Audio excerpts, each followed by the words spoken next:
treballem al Camp de Tarragona sobretot, tenim l'obrador a Santa Coloma de Queralt, a la Conca de Barberà. Som col·lectiva de treball associat i treballem sobretot per promoure d'una banda l'agroecologia i la sobirania alimentària i per l'altra l'economia social i solidària, les economies feministes i el cooperativisme, i a més treballem per un món rural viu.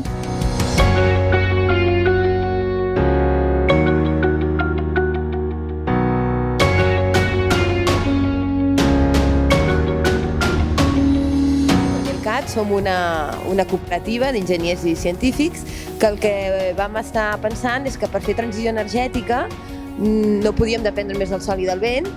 Si ens carreguem els fòssils, que són els grans combustibles, i els grans emmagatzematges, hem d'emmagatzemar l'energia. I en entorn a això hem estat treballant diferents projectes.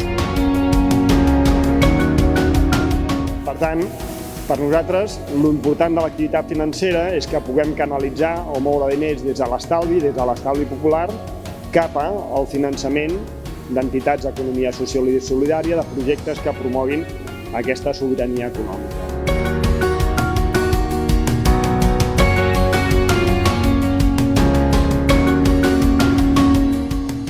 Una cooperativa d'habitatges i locals en cessió d'ús. Diguéssim que com una innovació que vam plantejar nosaltres era que creiem que per fer viable el projecte, perquè tingués més múscul, necessitàvem incorporar entitats com a sòcies també de dret d'ús. O sigui que no només hi ha les famílies, que són els habitants, sinó que hi ha entitats que tenen el dret d'ús sobre els locals, que són els seus locals socials. Ateneu Popular com a Cros té sentit a Salt perquè neix amb la voluntat de ser un instrument de generació de vincle i de generació d'experiències compartides i que sigui un canal d'expressió de tota la riquesa i la diversitat que conté el poble.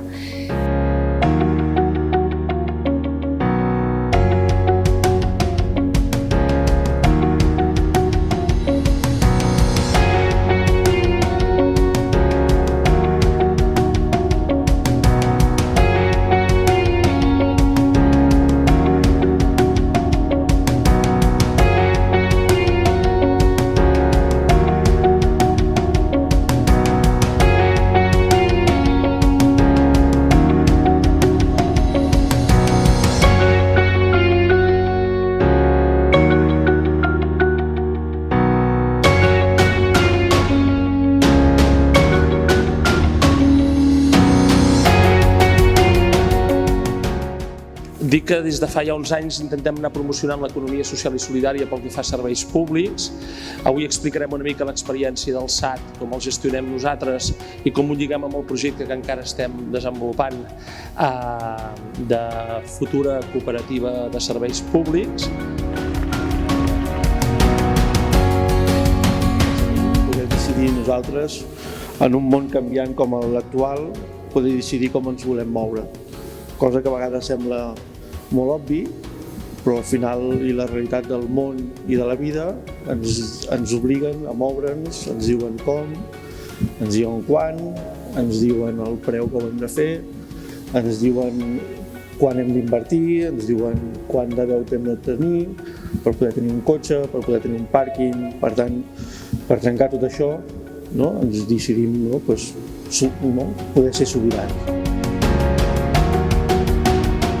Precisament els mitjans de comunicació són una bona plataforma per potenciar i difondre molt dels projectes i de les sobiranies de les que estem parlant avui. La necessitat de definir un procés col·lectiu que entre totes ens permeti diagnosticar quina és la nostra realitat i sobretot quins són els colls d'ampolla compartits per les diferents sobiranies.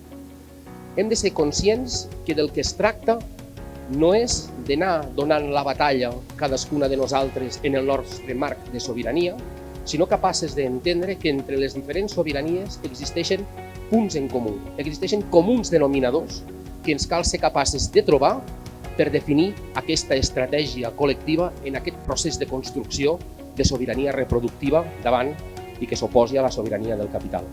Hem de fer moltes coses, però la mirada ha de ser llarga i no podem deixar-nos-hi, la vida i aquesta sostenibilitat en el camí. no? I per tant, aquestes estratègies que ens han de dir on hi ha els colls d'ampolla, on hi ha els buits, on hem de posar les energies en cada moment, són necessàries perquè també ajuden precisament a fer aquest procés molt més sostenible.